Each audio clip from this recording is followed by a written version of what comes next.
March 2nd, 2024, Saturday of the second week of Lent.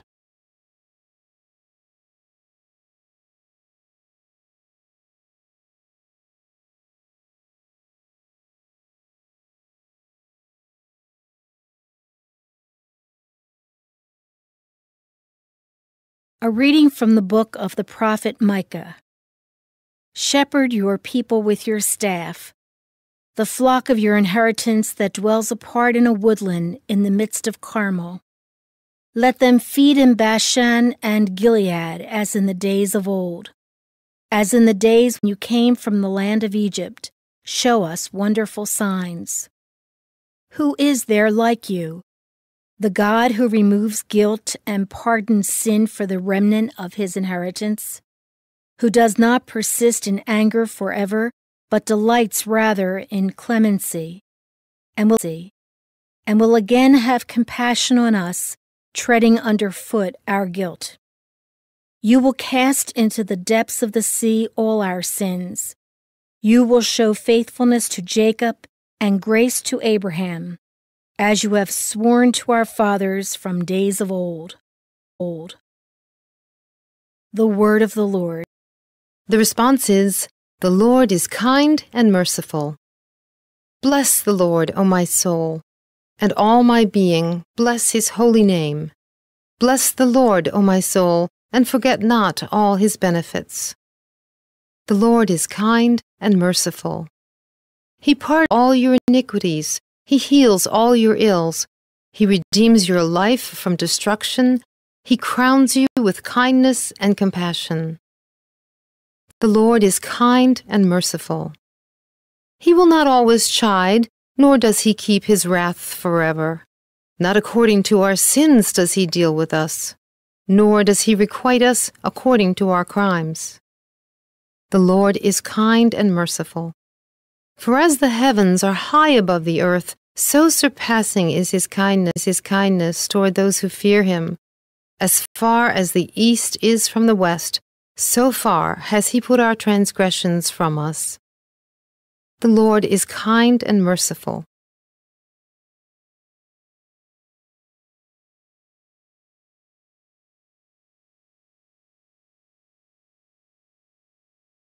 A reading from the Holy Gospel according to Luke.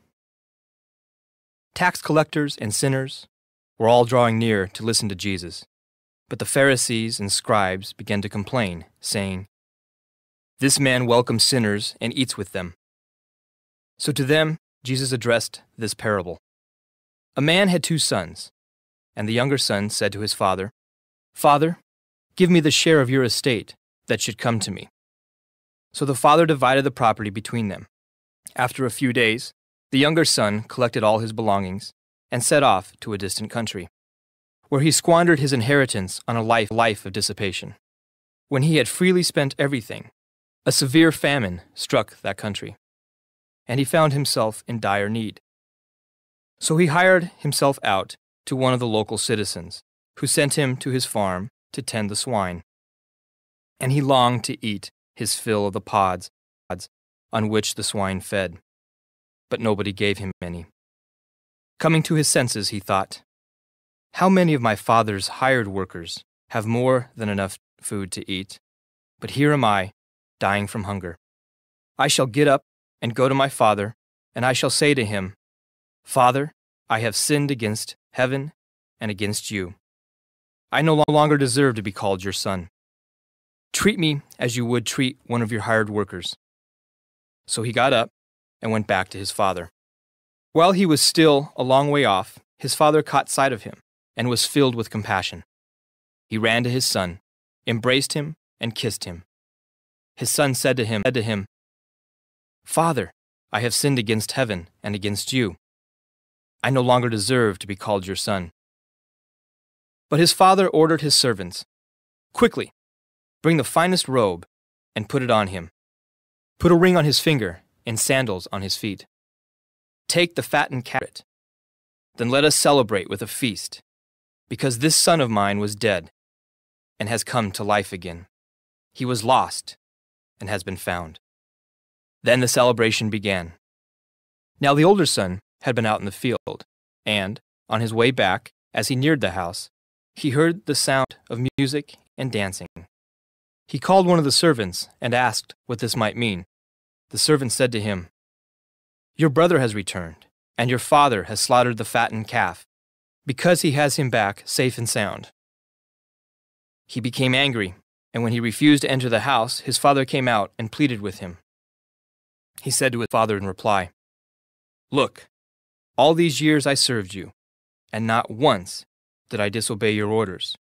Yet you never gave me even a young goat to feast on with my friends. But when your son returns, who swallowed up your property with prostitutes, for him you slaughtered the fattened calf." He said to him, "My son, you are here with me always. Everything I have is yours. But now we must celebrate and rejoice, because your brother was dead and has come to life again. He was lost and has been found." The Gospel of the Lord.